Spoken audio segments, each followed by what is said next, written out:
Hey guys, how's it going? Hope you're doing well. My name is Crown, and today I'm going to read you some very interesting stories that I hope that you're gonna love. And now, without further ado, let's go! Friday nights here in the country can get a little crazy sometimes, so I don't mind when my neighbors cause a ruckus or a loud party as long as it's not too crazy. Tonight I'm on call for Virginia State Police tow in rotation, which means I've got 25 minutes to get to wherever the wreck/DUI/inbound and so on is.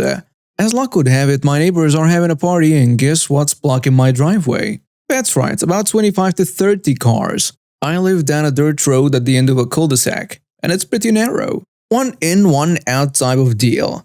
And with this rain we've been having, parking in a grass/clay/mud is really not the best idea. Even with a 4x4, it can still get tricky. I noticed a few cars coming in early this evening.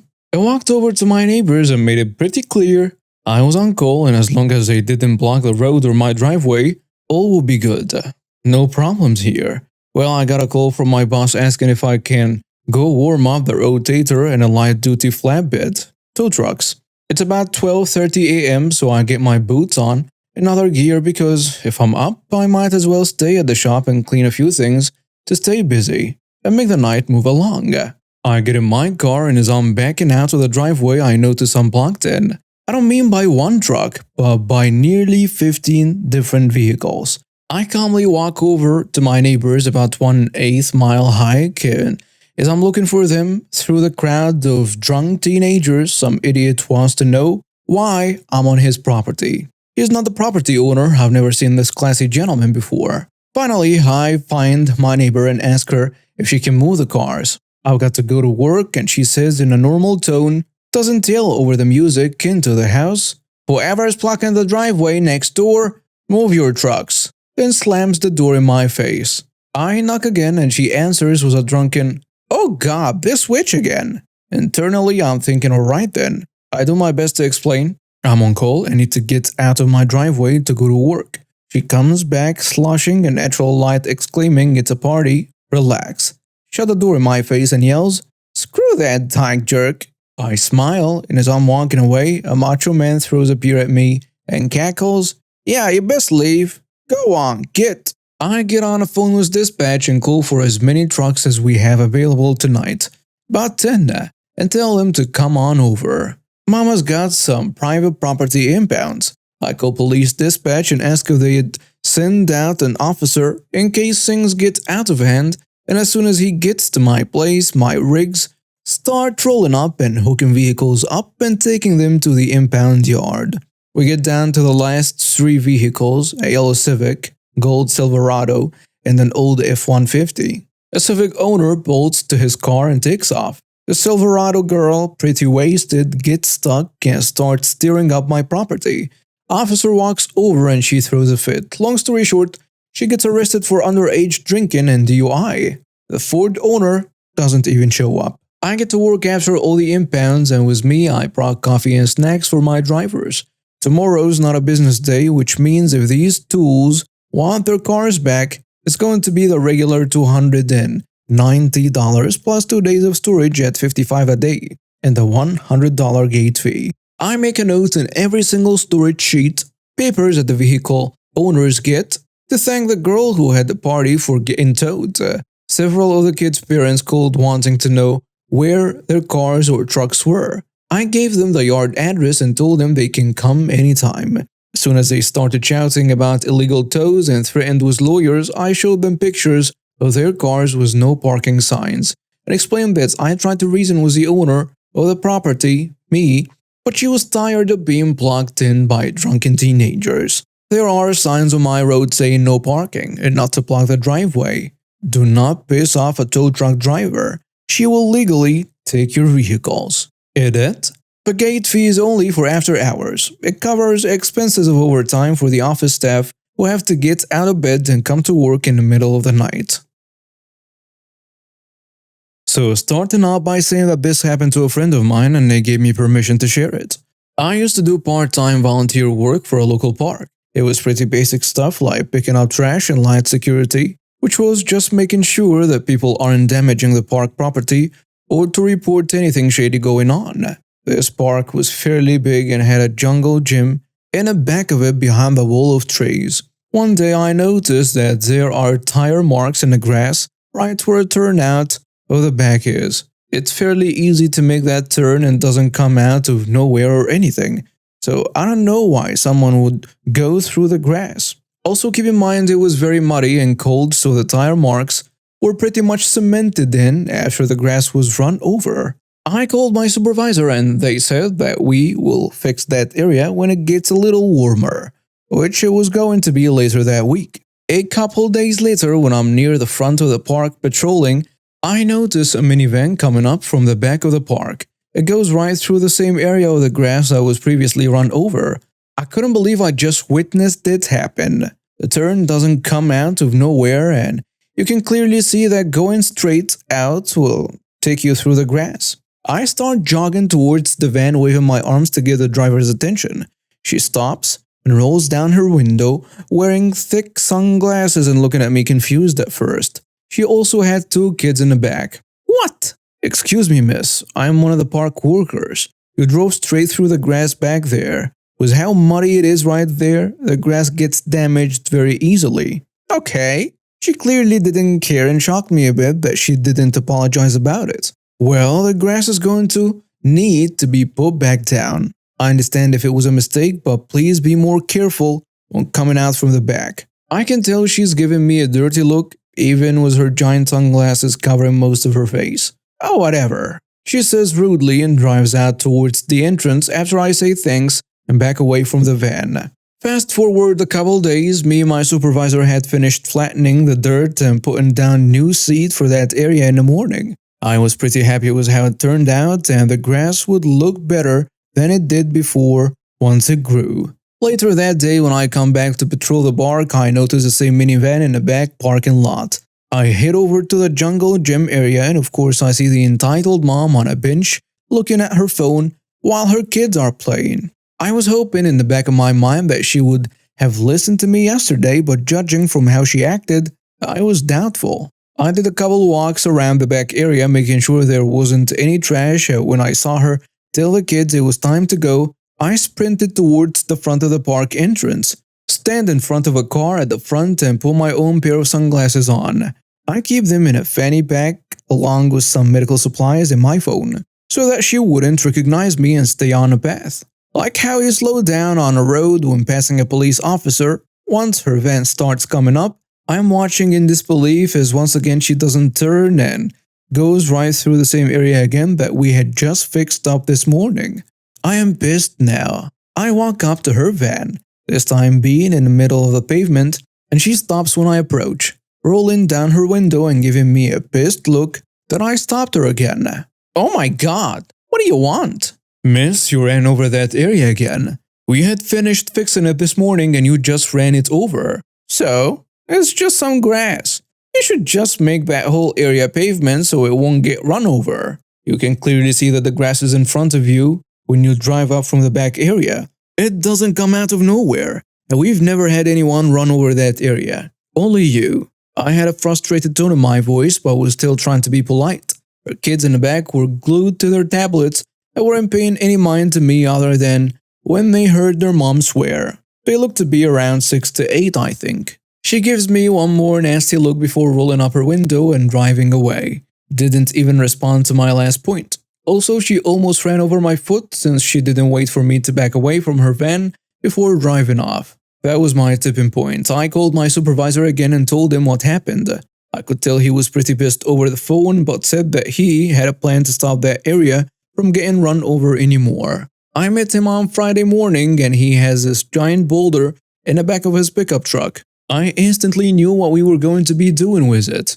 After some work getting it down, digging up the dirt and wedging it into place, we finished putting the boulder in there. I had to admit that it made me sad that there was now this eyesore of a rock there and all our work previously was for nothing. But I was happy the entitled mom wouldn't be running over that area anymore. Later that day, I'm in the back picking up trash when I see the same minivan pull into the parking lot. I know it's the entitled mom and her kids cause I remember their license plate this time. I pay no mind to them knowing that she couldn't run over the grass again when they leave now. Later on, I was cleaning some bird poop off a statue when I heard a loud crash sound that came from the front. I run over to where it came from, shocked as I see the entitled mother's van with a giant boulder we put down wedged between her tire and the bumper of her car. She gets out of the van in shock at what happened, swearing and shouting. I personally didn't want to damage her car, just realizing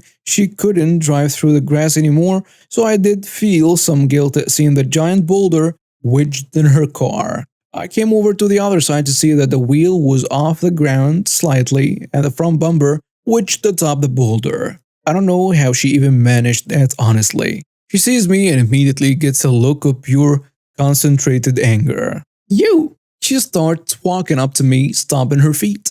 You put that rock there, didn't you, jerk? Miss, my supervisor brought that boulder in this morning for that spot because you were running over the grass. I don't know how you even hit it since again, you can clearly see it coming from the back. I was texting my friend, you jerk.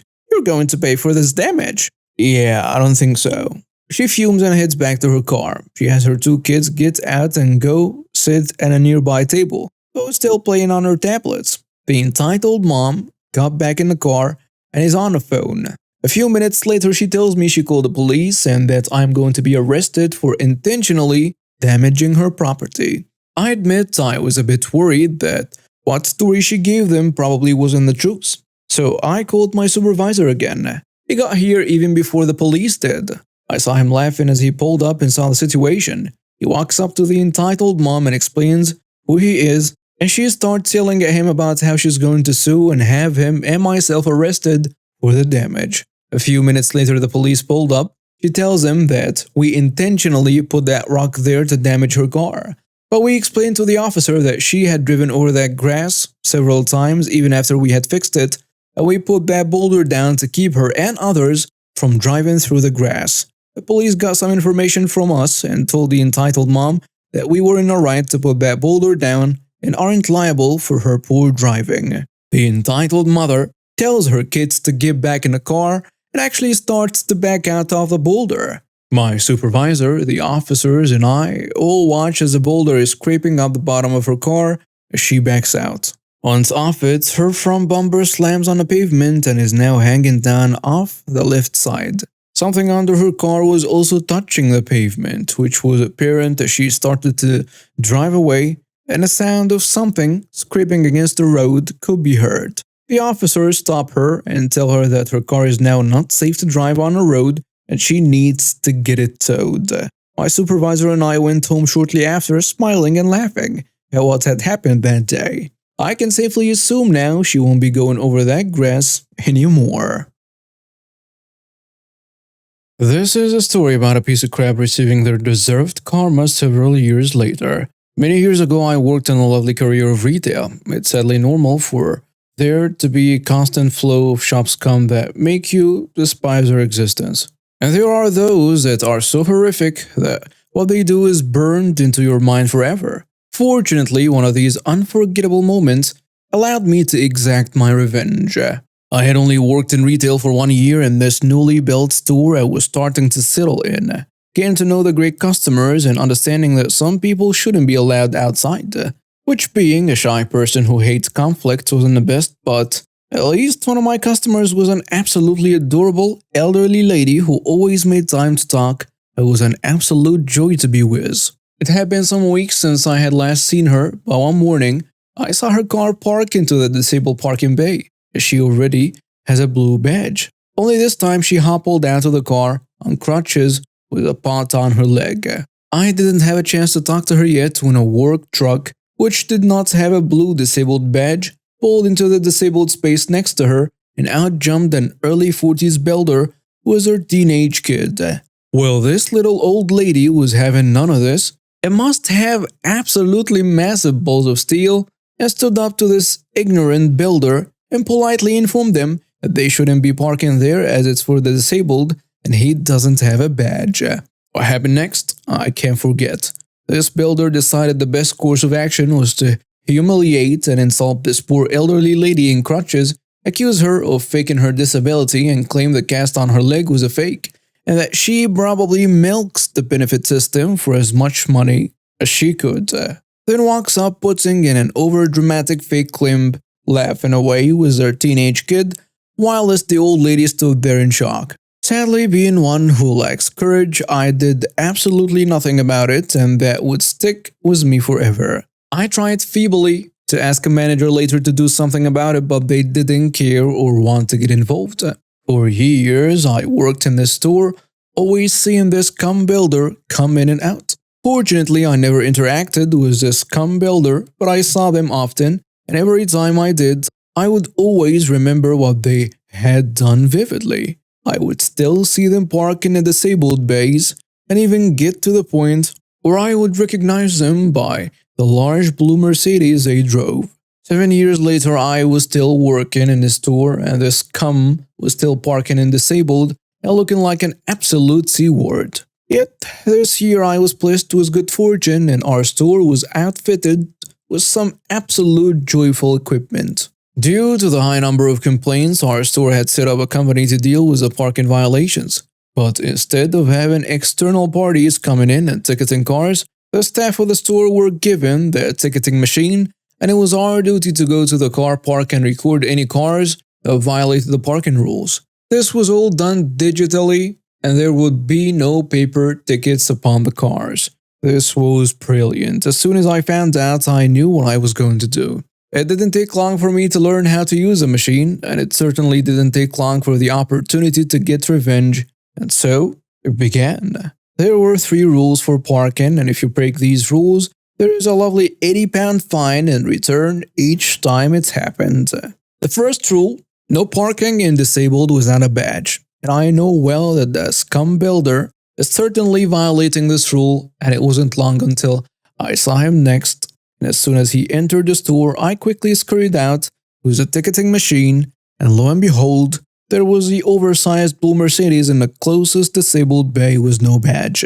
I smashed their car details in with some well-shot photos and sent the report off so they would receive a lovely letter of their fine they would ask the bay. That's not enough though, but fortunately it takes weeks for them to finally receive the ticket, which grants me the opportunity to constantly ticket their parking violations, because as you would expect, the scum would always park in disabled. And as I work at the front of the store, I would always know when they have parked.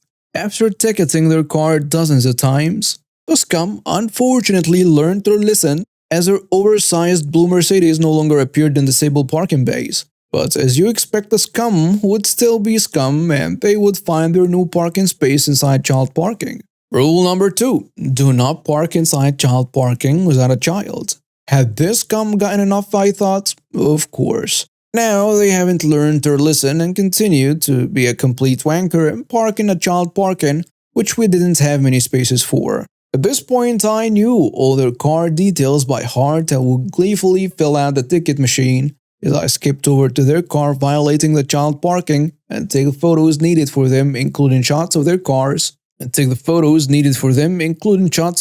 seats that bear no child seats in them.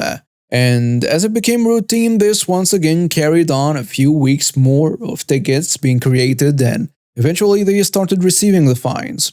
Fortunately, me being me, I'm completely invisible to others and often looked over, and I have yet to be seen or caught.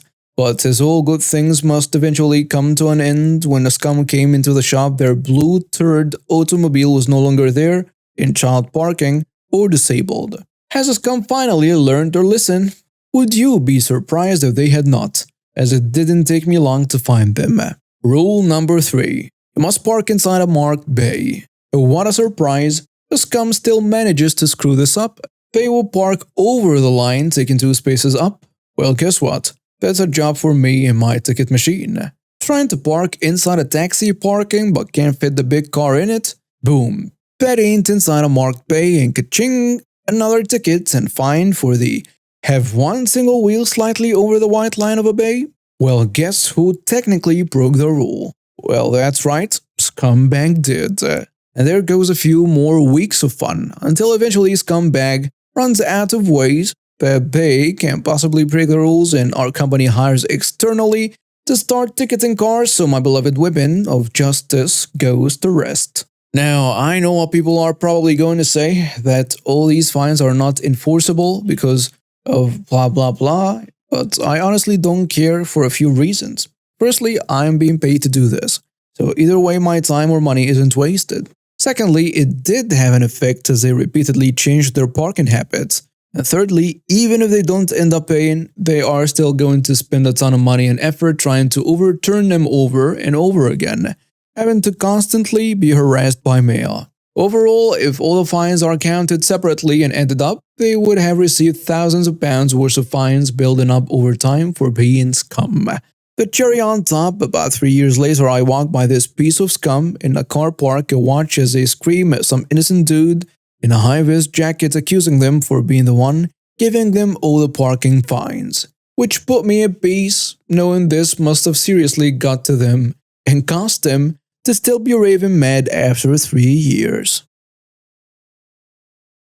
At about 6 a.m., a handicapped man goes to the local 7-Eleven to get his coffee. He has a walker and it's hard for him to walk up onto the curb once he gets out of his car. Nothing unusual. One day he got to 7-Eleven just to see that someone had parked in the only handicapped parking spot. Not only that, but the person who was parked wasn't even handicapped. Just as a woman was pulling out of the spot, the handicapped man perfectly plugs her in, pulling up so close she can't even wiggle. And the entitled woman gets out of the car. "What are you doing? You plugged my car." He rolls down the window and says, "You don't seem to be handicapped, so I took the spot." Before she can even answer, he says, which is the best thing I've ever heard, "Do you want to be?" The entitled woman screams at the handicapped man, "Just move your freaking car." He simply replies, "No." He hops out of the car, pulls out his walker, and slowly makes his way into the 7-Eleven, while the entitled woman was still plugged.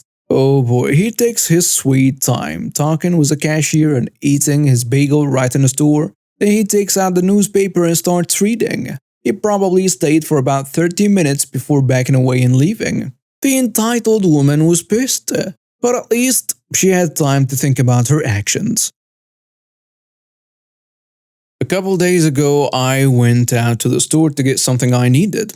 I was checking on my phone exactly what it was I needed to get when I heard a slam that I knew came from my car. I looked to the side and saw some older guy and his door embedded into mine. I opened my window and he said, "I hate your door," gave me a shrug, and proceeded to get in his car. I yelled for him to wait so I could assess the damage as the hit felt pretty significant. As I expected, there was a scratch dug into the paint down to the middle and scratched beyond that, as if he had pushed it further after the initial hit as well as a big dent to go with it. I noticed he was driving off, so I ran out to him and signaled him to roll the window down. "Hey man, that was a pretty significant hit. You were just driving off without even an apology or anything? It's just a scratch. It's nothing." "No, it's not. The paint came off down to the middle, and it's a pretty big dent." "You were parked too close to me." "The hell I was. I am parked perfectly within the lines. Look." "Well, so am I." "Then you had no excuse to hit it. You know what? Give me your insurance information." The dummy proceeds to slam on the gas and leave. I managed to snap a picture of his plates. I called the sheriff's department as we do a lot of work for them and know everyone at the department as well. But unfortunately, they told me they couldn't do anything because it was just a door ding and could not provide me any information from his tags. We live in a tiny town, so I go into the store and ask for his name. I get his first name. From his first name, I was able to find his Facebook. Not a lot of people named Dame in my town. From his Facebook, I found we had mutual friends. From those mutual friends, I found out where he lived. From where he lived and his name, I found his phone number online. I found out everything there is to know about this guy, his family, where he likes to hang out on Saturdays, where and who he works for, what kind of beer he drinks, literally everything except what he wears to bed.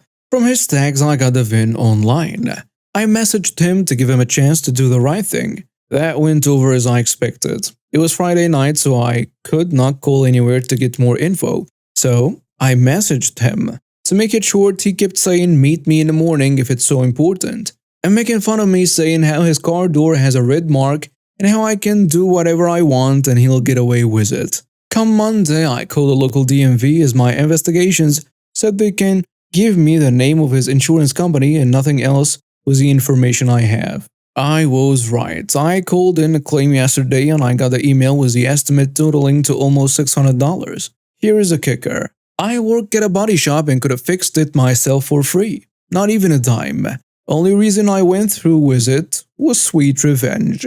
Thanks for screwing up and being a bad person, causing me to get some much needed money, dummy.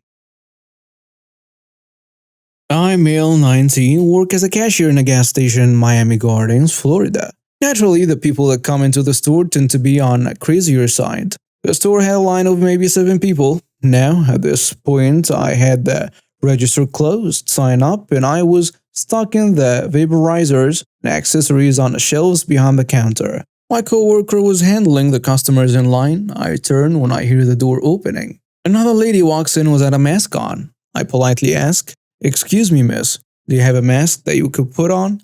She scoffed at me and rolled her eyes as she dug in her purse for a minute or two. Finally, she pulls out a ratty little mask with only one functional strap and holds it to her face while she's waiting in the line. Well, apparently she couldn't do that for very long. She comes to the front of the line ranting and raving about how the line is taking too long and that we shouldn't be keeping a valued regular customer waiting. I've been working here for 4 months and I've never seen her before. I am fairly confident I know all the regulars. I tell her that there are other things that my manager left for me to do before the end of the closing and that I have to get them done. She didn't seem to like that at all. "I demand that you open your register right now." "Okay, you got it, lady." I moved the sign and then I turned back to her. "Do me a favor and stand a little bit to your right." Surprisingly, she complied, albeit with her arms crossed, and what I can only assume was an angry gaze firing through her mask. Cue the malicious compliance. "Next customer." I yell out into the store. It dawns on her what I'm doing, but the next customer shoots up in front of the counter before she can even fully process it. I go about this transaction as normal despite the fact that this lady is yelling at me at the top of her lungs. No longer holding the mask to her face, mind you. I finish up with the other customer and I turn to her. She tries to yell over me, so I raise my voice a bit and try to be as stern as possible. I tell her, just because my register is open now, doesn't entitle you to skip all the other people in this line who also have lives, jobs, and other responsibilities. Get to the back of the line and be respectful or I have no choice but to have you removed from the store. We don't have security, but we're 2 blocks away from a police station, and one of the cool officers who comes into the store gave me their personal number to use just in case we have any issues. The lady harums loudly and walks dejectedly to the spot in the line she had before she left. In the amount of time it took for the rest of the story to occur, more people had gotten in the line. I said the back of the line. I told her pointedly. She dropped her shoulders and walked to the back like a toddler. People, man. We, my aunt and uncle, cousin and dad, were on a long sightseeing ferry ride. It was a 2-hour ride with one stop in the middle. We were the first to get on a ferry, so all of us blocked the window seats in a straight line. It's public transport and there is no concept of reservation. It's first come, first serve. We were sitting in the air-conditioned cabin and had the option of going out on the main deck. Just as we stopped in the middle, my dad went out on the main deck to take some pictures and enjoy the fresh air. Another man gets on a ferry at this stop and takes my dad's window seat. There were a few other window seats left. My aunt and I told him a number of times and quite politely that someone was sitting there, but he only said, "I speak French," and proceeded to not hear us. My dad came back and told him he was sitting there, and this man called the security and complained about my dad. The security told my dad, "Sir, this is public transport. Seats cannot be reserved." My dad said, "Alright," and sat down next to him. So the scene right now is window man, my dad, empty seat aisle. About 10 minutes later, the man was about to step out on the deck. He left his bag on a seat and got up to leave. My dad asked him to kindly remove his bag, but he refused. So my dad refused to get up and move to let him out. My dad said, "You can't reserve seats. You showed me the rule. Kindly follow it yourself." He became very flustered and started clapping his hands and calling for security. Security also on a deck for the time being, but a barista was there. This man called the barista to help who didn't understand French either, so he told him in Arabic that my dad was refusing to move to let him out of the seat. The barista was flabbergasted and asked my dad why. I know Arabic, so I intervened and clarified the situation, that the man was keeping his bag and reserving his seat, which he told my dad is not allowed. By this time, the man has sort of climbed over my dad to go and call the security, and my dad hasn't budged. Keep in mind that my dad isn't a small man, and is quite big, with broad shoulders, and the sight of a tiny Frenchman climbing around him was really funny. The security came in and the guy is still feeding them part of the whole story in Arabic. When they came to ask my dad, he said, "You told me moments ago that reserving seats aren't allowed."